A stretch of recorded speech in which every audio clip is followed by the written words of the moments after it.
explicar lo que es justamente el objeto de estudio de la biología que viene a ser el ser vivo. ¿Okay? Primero, como definición, el ser vivo, en pocas palabras, viene a ser solamente la máxima expresión posible de lo que es la complejidad de la materia química que existe en la naturaleza. ¿Okay? Además de eso, tiene la capacidad de, entre otras cosas, de nacer, crecer, reproducirse y morir. Es decir, digamos, de tener un origen, desarrollarse para poder obtener el fin fundamental de todo ser vivo, que es reproducción, ¿okay? La capacidad de replicarse, y por último tiene que dar paso libre a lo que viene a ser la progenie en un momento con su muerte, ¿no? Ahora, tiene ciertas características que lo vamos a ver en dos clases, ¿okay? Ya que es muy extenso. Lo primero es que todo ser vivo tiene una gran complejidad. Es capaz de irritarse, es decir, tiene una excitabilidad, tiene la capacidad de adaptarse, además de eso puede evolucionar, tiene homeostasis, que tiene que ver mucho con el equilibrio interno del ser vivo, tiene la capacidad de crecer, ya lo mencioné, es justamente para poder desarrollarse y poder llegar a la reproducción, tiene la capacidad de tener un metabolismo, más adelante lo explico, y otras más que lo vamos a ver en la siguiente clase, ¿no? Así que vamos a empezar entonces con la primera característica de los seres vivos, que es justamente una de las más importantes, por decirlo así, porque es justamente la que define las características que vienen más adelante, ¿ok? La primera es que es altamente complejo. Tú no vas a poder comparar en la vida digamos, una materia inerte como una simple roca con un árbol, por más, digamos, seco que esté o que sea, digamos, solamente tronco. De todas maneras hay una cierta complejidad incomparable entre una roca y un árbol, ¿ok? Lo primero que debemos saber es que todo ser vivo pasa por tres niveles. El nivel que toda materia pasa, que es el nivel químico, ¿okay? Toda materia lo pasa, definitivamente todas. El nivel biológico, que es netamente intrínseco en los seres vivos. Y además de eso, la relación entre estos dos, que viene a ser el nivel químico y el nivel biológico, que viene a ser el nivel ecológico, ¿okay? La relación entre lo vivo y lo no vivo. En el nivel químico obviamente estamos hablando de moléculas, átomos, entre otras cosas, ¿ok? Así que la mínima unidad de la cual podemos hablar por teoría de química, sabemos muy bien que es justamente el átomo, pero no cualquier átomo. El átomo tiene que ser específico de los seres vivos, ¿ok? Entonces se define como átomo específico o elemento, en pocas palabras, de un ser vivo como bioelemento. El término bio, ya sabemos muy bien que significa literalmente vida. Vida, es decir, elemento de los seres vivos, ¿ok? Uno de los más conocidos, por no decir el más importante dentro de los seres vivos, es justamente el elemento llamado carbono, ¿ok? El carbono es el elemento más importante, digámoslo así, entre los seres vivos, ya que es el que genera la estructura básica de la mayoría de moléculas que forman nuestro cuerpo. Ahora, el átomo o bioelementos, que viene a ser casi lo mismo en este nivel, nivel biológico, nivel químico, perdón, de los seres vivos, al momento de juntarse, al momento de unirse, al momento de formar, digamos, algo más complejo, viene a formar una llamada biomolécula, ¿ok? De manera general se dice que es una molécula, pero como está dentro de un ser vivo, se le llama biomolécula, ¿ok? Así que podemos agarrar carbono, hidrógeno, oxígeno, entre otros elementos, y podemos juntarlo y formar una molécula sencilla que viene a ser, por ejemplo, la más conocida, más importante para nosotros los seres vivos, que viene a ser la glucosa, ¿ok? Todavía seguimos en el nivel químico. Ahora, la glucosa también puede, digamos, formar una molécula más grande aún, uniéndose con otras glucosas. A este tipo de moléculas ya se le llama, digamos, como macromoléculas. El término macro significa más grande, ¿ok? Es una molécula mucho más grande, mucho más compleja, y justamente acá, por ejemplo, podemos tener la aglomeración de varias glucosas, que viene a ser el almidón. El almidón es una reserva muy importante en las plantas, ¿okay? Que está hecha a base de glucosa justamente. Ahora, profesor, ¿hay más que eso? ¿Más que el más grande? Claro que sí, es el más grande, que viene a ser el nivel supramolecular, que todavía está perteneciente al nivel químico, ¿ok? Acá tenemos estructuras, digamos, muy importantes como organelas, ¿ok? Organoides, y algunos organismos que todavía no son considerados células, pero de todas maneras tienen gran complejidad, ya que presentan diferentes moléculas como glúcidos, lípidos, proteínas, entre otros, ¿ok? Pero que todavía no son considerados seres vivos. Y acá tenemos a un individuo muy importante, muy conocido en la actualidad, que viene a ser justamente el tan mencionado virus. ¿Listo? Sabemos muy bien que el virus no es un ser vivo, así que de todas maneras todavía sigue perteneciendo al nivel químico. Ya, profesor, bacán. Hasta acá el nivel químico tenemos como máximo exponente al virus, que es digamos un organismo muy importante, y al mínimo exponente al átomo, o también llamado bioelemento, que vienen a ser los elementos básicos de la naturaleza. ¿Ok? ¿Qué pasa si yo sigo al siguiente nivel? Ya entraría al siguiente macro nivel, que viene a ser el nivel biológico, y eso creo que es un poco más conocido para cualquiera. Ahí tenemos como base a la célula. La célula es la mínima unidad que compone un ser vivo, es decir que como mínimo una célula es llamada un ser vivo. Si rompemos una célula, ya deja de ser un ser vivo. Obviamente el miocito, las células musculares. ¿Okay?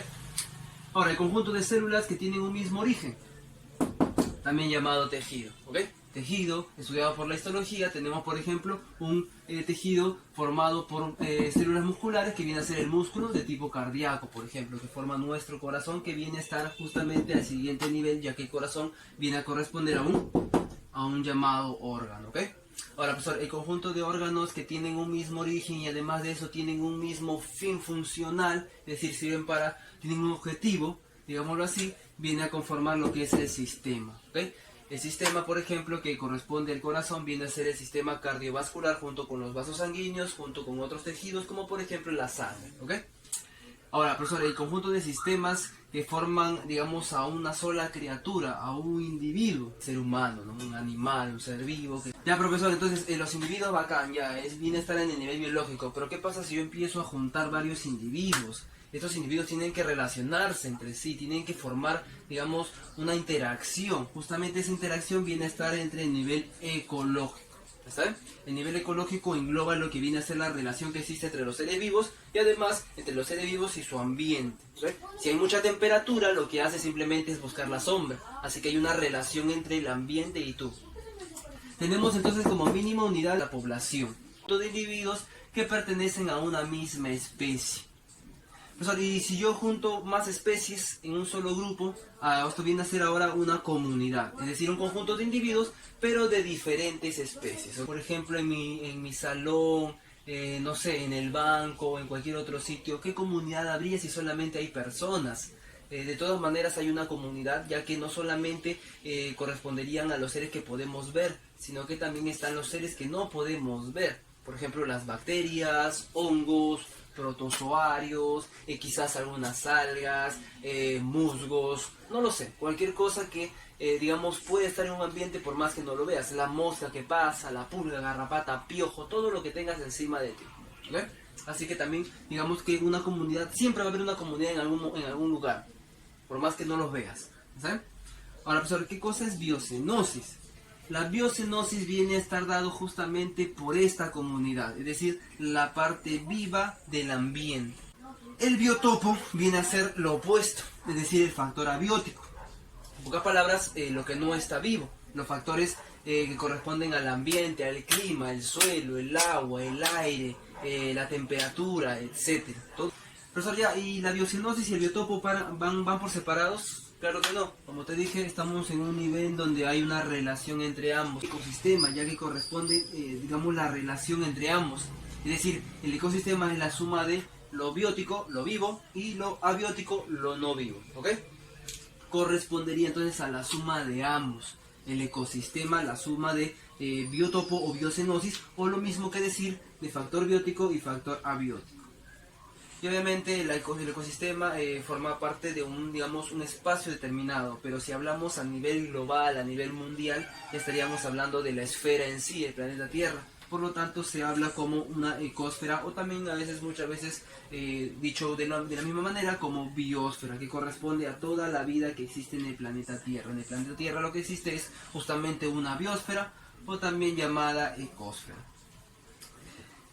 Hasta aquí es justamente, digamos, la característica más resaltante dentro de los seres vivos, ya que nosotros no somos para nada sencillos, para nada simples, tenemos una gran complejidad y justamente lo que nos da las demás características, ya que sin esta característica nosotros no podríamos tener crecimiento, irritarnos, excitarnos, adaptarnos, tener una autorregulación, poder crecer, poder reproducir. No tendríamos nada de nada si no tuviéramos esa complejidad, porque por ejemplo a nivel químico una roca en la vida podría regularse a sí misma su temperatura, excitarse, reproducirse, Es más, un virus, por estar en el nivel químico todavía, si no existiesen los seres vivos, el virus en la vida podría replicarse y simplemente en algún momento desaparecería. Y es justamente por eso que ahora lo que se recomienda es que no nos movamos de nuestras casas. ¿Por qué? Porque tú al desplazarte lo que haces es transmitir el virus. En cambio, si no te trasladas, el virus va a salir hacia tu casa, quizás si es que tú estás enfermo, sale a tu casa y pasado un tiempo, como no encuentra otro que contagiar, simplemente va a desaparecer. ¿Por qué? Porque no es lo suficientemente complejo como para poder tener un metabolismo propio. Necesita de un ser vivo. Y si no hay, entonces simplemente perece, desaparece del ambiente. ¿Ok? Algo que es intrínseco entonces en los seres vivos es justamente la capacidad de irritarnos, la capacidad de tener excitabilidad. Y no solamente es la excitación sexual, que es una parte de la excitación, sino que se habla de excitación a manera general, cuando uno tiene una respuesta frente a un estímulo cualquiera. Por ejemplo, yo ahorita mismo estoy excitado porque digamos que la luz está entrando a esta habitación, por lo tanto mi pupila se está adaptando justamente a esa cantidad de luz, por lo tanto para eso primero tiene que haber recibido esa información, es decir, el estímulo, y generar una respuesta para que se abra o se cierre mi pupila. ¿Okay? Por lo tanto hay una excitación, hay una previa excitación, una previa irritabilidad. Por ejemplo, si alguien viene por atrás, te agarra por atrás, te toca. Obviamente, si tú no tuvieses esa capacidad de irritarte o de excitarte, nunca sentirías, digamos, a esa persona. Y justamente esta capacidad es la que nos da la potestad de poder reaccionar frente a un ataque u otras cosas. ¿Ok? Así que es muy importante la capacidad de irritarse o excitarse frente a un estímulo. Un ejemplo, podemos hablar del mal de altura. Nosotros somos costeños. Si nosotros nos dirigimos, digamos así, a la sierra, ¿ok? Lo primero que nos va a generar es un malestar, digamos, por el cambio de altura, el cambio de presión, la cantidad de oxígeno poca que hay ahora, nuestro cuerpo va a sentir ese malestar, generando justamente esos síntomas como ganas de vomitar, mareos, dolores, falta de respiración, entre otros, ¿ok? Y eso viene a ser la irritabilidad dada por la excitabilidad, que es una respuesta inmediata frente a un estímulo que debe ser necesariamente temporal. La adaptación justamente viene a estar dada, ¿ok? Después de la irritabilidad. ¿Qué cosa es la adaptación? Es una respuesta también un poco tardía, es decir, que viene después de la irritabilidad, frente a un estímulo ahora cuando es constante, es decir, cuando ya el estímulo no solamente es de un momento, sino que sigue y sigue y sigue. Entonces tu cuerpo no va a estar irritado por siempre. ¿Qué debe hacer? Debe adaptarse, debe mejorar para poder aguantar, resistir y sobrevivir justamente a ese nuevo cambio, a ese nuevo estímulo que ahora se mantiene. ¿Ok? Por ejemplo, si un animal vive en un desierto y de un momento a otro empieza a llover por días, meses, años incluso, llueve, llueve y llueve, algo que no es natural en su ambiente, entonces él debe adaptarse, y si no se adapta, lo que sigue es simplemente desaparecer y sobrevive el más apto. ¿Ok? Ahora, profesor, un ejemplo más sencillo, más simple. El mismo ejemplo del mal de altura, el soroche. Vas a la sierra, te da soroche, te da mareo, un día, 2 días, 3 días, una semana, un mes, un año. ¿Vas a seguir con soroche? Obviamente ya no. ¿Qué hace tu cuerpo? Se va a adaptar. Una vez que se adapta, una vez que empieza a adaptarse, tu cuerpo hace cambios físicos dentro de sí, o también a veces incluso cambios conductuales, ¿está bien?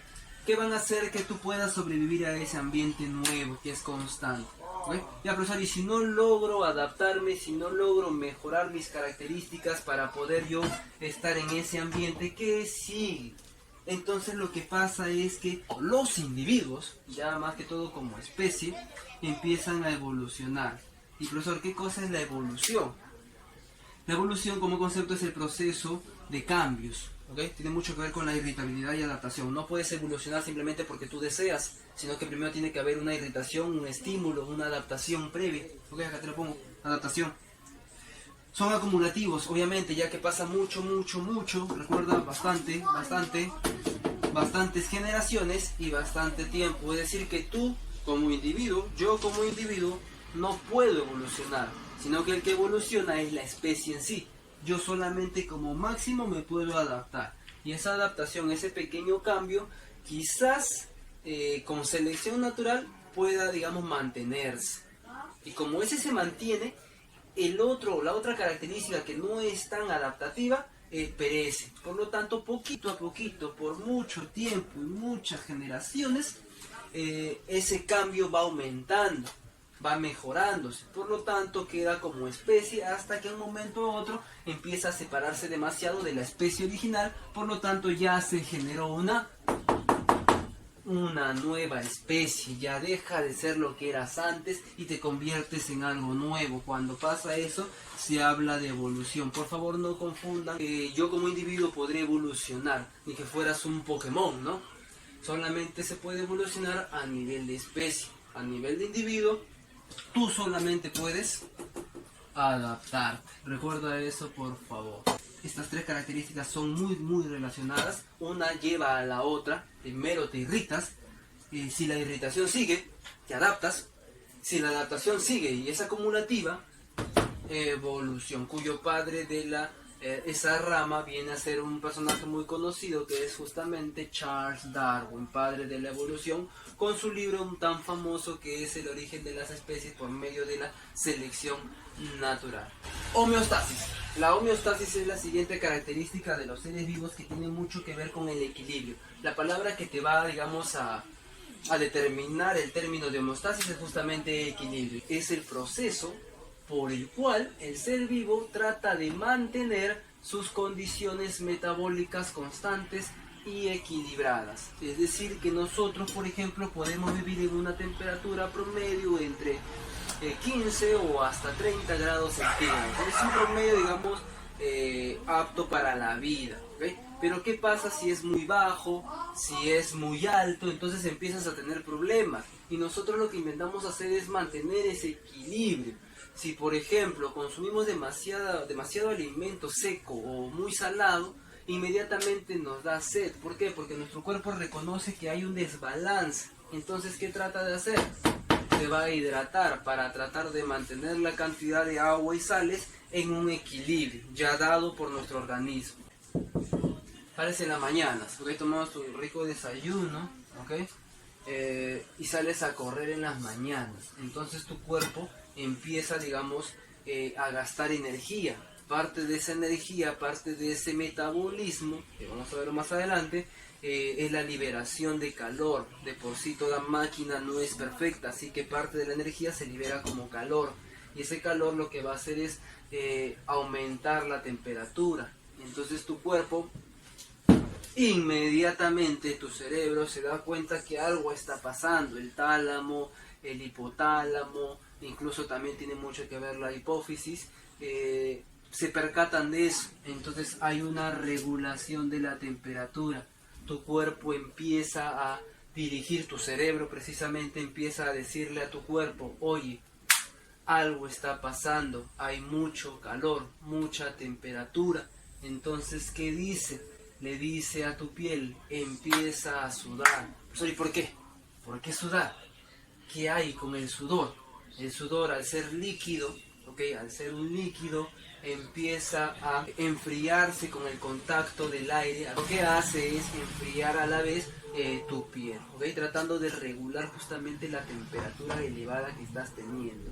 Ya, profesor, ahora, profesor, también estoy gastando energía, necesito glucosa, ya que de ahí voy a sacar la energía. Como necesito glucosa, necesito algo que me esté constantemente rompiendo esa glucosa para, digamos, poder meterla a las células y que ellas se encarguen de obtener energía. Entonces yo obviamente necesito la insulina, que la voy a sacar del páncreas. Entonces el cerebro inmediatamente le dice al páncreas: empieza a producir más insulina.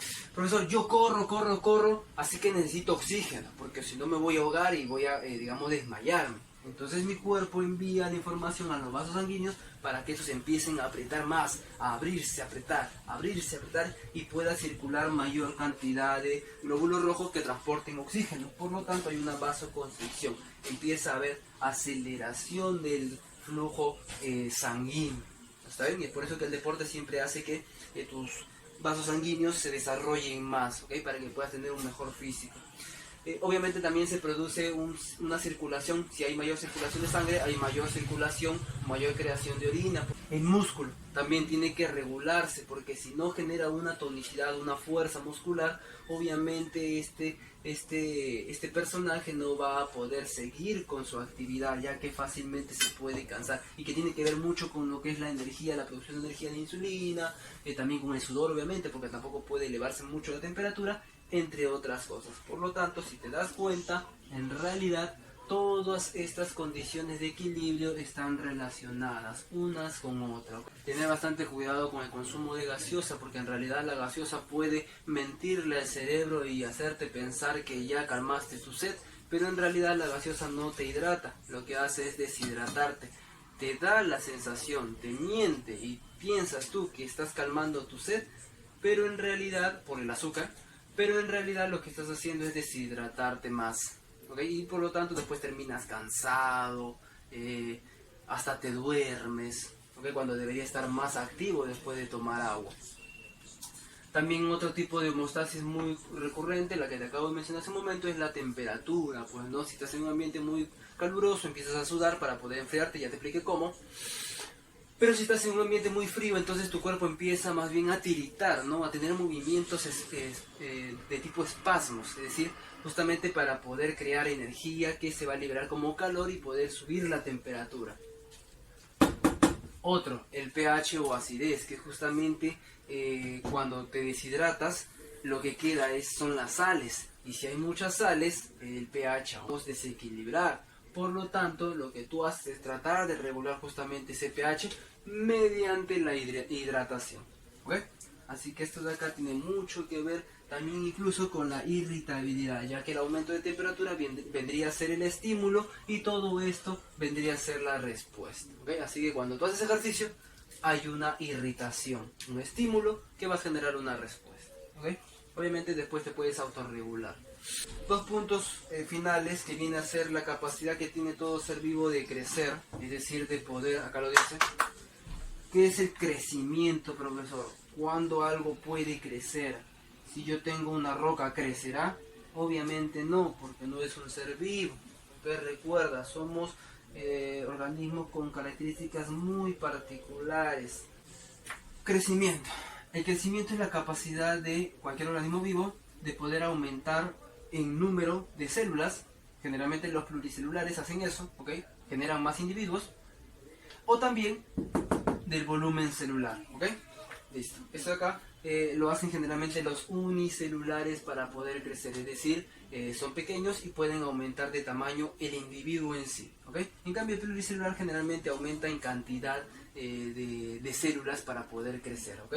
Listo, chicos. Ahora, existen dos tipos de crecimientos a nivel de animales, ¿ok? El crecimiento directo y el crecimiento indirecto, ¿ok?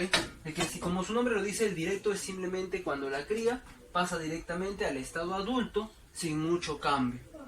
En cambio, el crecimiento indirecto, también llamado muchas veces como proceso de metamorfosis, es un proceso por el cual la cría pasa por diferentes fases muy distintas entre sí para poder llegar al adulto. ¿Okay? O sea, es decir, son muy diferentes, incluso en la alimentación y en la conducta misma, en el hábitat donde viven, etc. En cambio, el directo es como tener a un organismo adulto y un mini de él, ¿ok? Una criatura más pequeña de él, pero sin embargo tienen el mismo metabolismo, tienen la misma alimentación, muy similar, ¿ok? Tienen casi las mismas conductas. En pocas palabras, viene a ser una criatura más pequeña del adulto, nada más, ¿ok? No hay mucha diferencia. En cambio, en el indirecto hay una diferencia radical entre cada uno de los estadios, también llamado, como dije hace un momento, metamorfosis, ¿ok? Metamorfosis. Este proceso de metamorfosis tenemos acá, por ejemplo, el más conocido, que viene a ser el de la mariposa, aunque también hay en anfibios. La mariposa adulta viene, pone sus huevos, primer estadio, que es, digamos, no tan importante, pero sí es un poco resaltante, ¿no? Pasa, sale el huevo, cada huevo produce lo que es una larva pequeña que poco a poco va creciendo, generando fases, ¿okay? Entre cada estadio de larva no hay mucha diferencia, pero de todas maneras va a pasar algo más, ¿ok? Así que ahí tenemos el estadio de larva, que tiene una alimentación básicamente hecha de hojas, la gran mayoría, ¿ok? Listo. Pero esta de acá va a llevar a un proceso en el cual esta de acá va a desarrollar el estadio adulto. Es como una dormitancia para poder crecer, ¿ok? Para poder cambiar. A eso se le llama capullo, que es por un breve tiempo. Justamente esa gran diferencia que hay de generar un capullo que en los demás animales de crecimiento directo no hay, es justamente lo que determina el crecimiento indirecto, ¿ok? Y obviamente genera lo que viene a ser el adulto, que si te das cuenta, tanto en físicamente como conductualmente es muy distinto. Mientras que el adulto se puede alimentar de néctar de flores, este de acá se alimenta de las hojas. O sea, son características muy diferentes, ¿ok?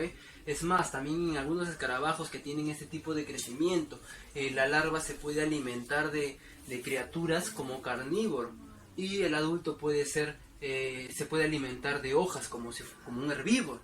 Entonces, es una conducta muy diferente, ¿ok? Las necesidades alimenticias son diferentes, el físico también es diferente, por lo tanto, el crecimiento se le dice indirecto, ¿ok? Listo, chicos, entonces creo que hasta ahí tenemos una de las características más importantes, pero ahora vamos a entrar a una característica que puede ser muy confusa para la mayoría, pero de todas maneras lo vamos a volver a ver en una futura clase, así que el día de hoy solamente lo vamos a ver como un breve resumen o repaso, ¿ok? El metabolismo. El metabolismo, te lo voy a poner en palabras sencillas. Todo lo que haces, todo lo que pasa en tu cuerpo, cuando tú respiras, cuando tú te mueves, cuando tú piensas, cuando tu corazón late, es gasto de energía. Y esa energía la obtiene de la materia. Y esa materia debe ser convertida. Profesor, ¿y cómo lo convierte? Para que conviertas materia en energía y energía en materia, a eso se le llama reacción química.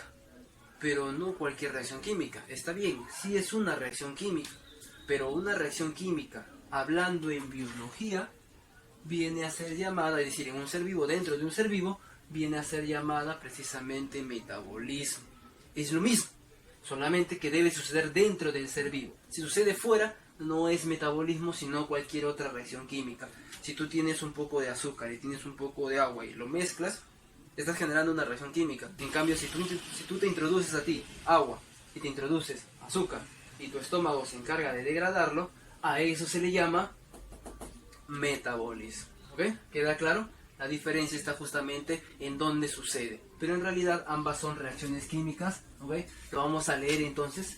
El metabolismo viene a ser las reacciones químicas que van a suceder dentro de un ser vivo. Donde hay, lo dije al principio, donde hay un intercambio, acá lo dice, un intercambio entre materia y energía. Y ese cambio de materia y energía se da por la alimentación o por la captación de luz, por ejemplo en las plantas, ¿ok? Que se tiene que dar entre lo que es el ser vivo, la planta, el animal, y el ambiente, la luz solar o la liberación de energía en nuestro caso, ¿ok? Así que de manera gráfica te voy a poner aquí, ¿está bien? Recuerda que lo vamos a volver a ver, así que no te preocupes tanto. Lo que viene a ser los dos tipos de metabolismo, porque te he hablado de dos cosas: materia convertirlo a energía, o energía convertirlo a materia, que se puede, las plantas lo pueden hacer. Entonces existen dos tipos de metabolismos, uno que se llama ana y el otro que se llama kata. Ana viene de crear, creación, génesis también llamado, ¿ok? Crear, génesis. El anabolismo consiste en construir de algo simple a algo complejo. Lo que hacen las plantas, proceso de fotosíntesis. Las plantas lo que hacen es agarrar los elementos básicos de la naturaleza: carbono, hidrógeno, oxígeno, del agua, no sé, del suelo, etc. Lo juntan, lo arman, construyen piezas más desarrolladas que vienen a ser las moléculas, ¿ok? Pero no lo hacen, digamos, fácilmente, sino que necesitan de la introducción de algo, y ese algo es justamente la energía. Por eso se dice que el anabolismo es energónico. ¿Y qué tipo de energía, profesor? Las plantas, por ejemplo, captan energía del sol, la luz. Esa luz lo que hace es servir como mezcla. ¿Para qué? Para unir los ladrillos pequeños que vienen a ser los elementos.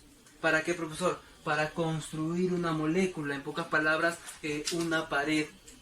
Digamos que tu músculo se ha rasgado, necesita reconstruirse, entonces tu cuerpo envía esa información. ¿Sabes qué? No, perdón, en las plantas sería, no en todo caso. La planta se ha rasgado, necesita crecer. Entonces lo que hace es justamente obtener los elementos necesarios y obtener la energía de la luz para poder construir. ¿Ok? Construir una pared. Ahora, tú te alimentas de esa molécula. Y de esa molécula tú no necesitas esa molécula en sí, sino que lo que necesitas es la energía para poder moverte, poder andar. Entonces tú vas a realizar lo que es el catabolismo, netamente, no únicamente, pero sí la mayor parte, ya que nos movemos, en el proceso llamado respiración celular, ¿ok? Que consiste en la destrucción o también llamado técnicamente como lisis, ¿está bien? Lisis. Si yo hago glucólisis, estoy rompiendo glucosa. Si yo hago lipólisis, estoy rompiendo lípidos, etcétera, etcétera, etcétera.